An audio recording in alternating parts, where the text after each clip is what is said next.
The open beta to Sonic Racing Cross Worlds, which ran from August 29th to September 1st, has officially wrapped, and boy, I gotta say, it was a lot of fun.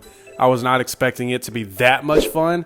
I actually tried to log in a moment ago and was greeted by this screen. The open beta is officially over. Such a sad, sad day. But the offline Grand Prix, the interactions, the online gameplay, the fast-paced racing, the ability to mess with the game settings and set the entire game's voice acting to Japanese, which was my favorite thing ever and in my opinion the best way to play the game, plowing over everyone in the monster truck item, and the list goes on. I really loved this game, and this was just an open network test, so I can already imagine how the game will be on its initial release date.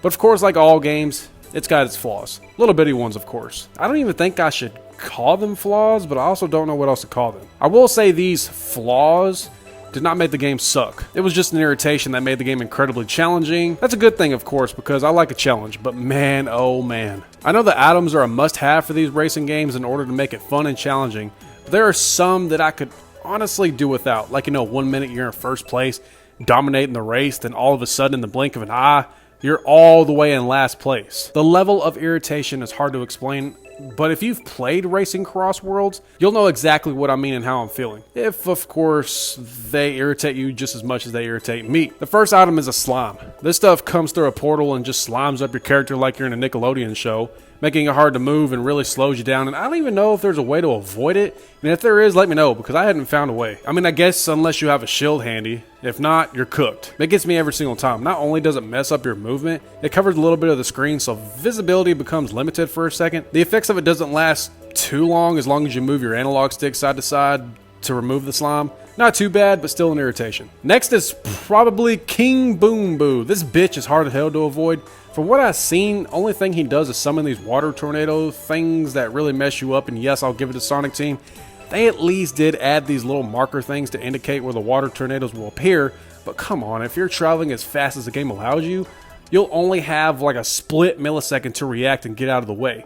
So if you're traveling at top speeds, you better have the reflexes of a cat. It's doable, yes, but hard as hell without a doubt. But if you're in first place and a King Boom Boo appears, you're cooked. There is no way to avoid that. Once he grabs you, it might as well be game over because you'll see yourself in the back of the race quicker than quick. Fortunately, there are some things in the game that help you tremendously catching back up and possibly going from last place to maybe 4th or 5th, so it's not too bad. Another item that can definitely go fuck itself is a slicer. This thing I think is impossible to avoid without a shield.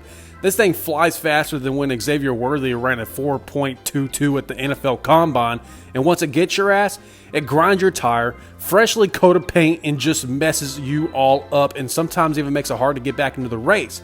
Every time I found myself getting hit by one of these things, I ended up finishing in 11th place or even dead last. I was never able to recover from the slicer and make a top 3 or even top 5, probably because I just simply suck. The monster truck is my favorite ability to use.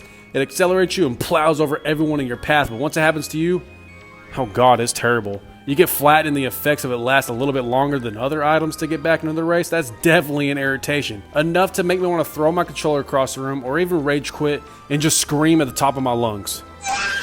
That's really it. There really isn't any more items that make me want to break everything in sight other than the ones I just mentioned. Oh, one last thing that is irritating: when the other racers intentionally bump into you and try to run you into a wall or off the track.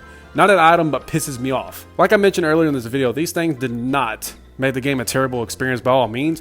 I loved this game and I cannot wait for its release on September 22nd.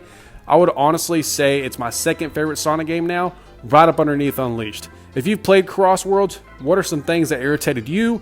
What are some things that you enjoyed? If you haven't played it, let me tell you, you are in for a treat.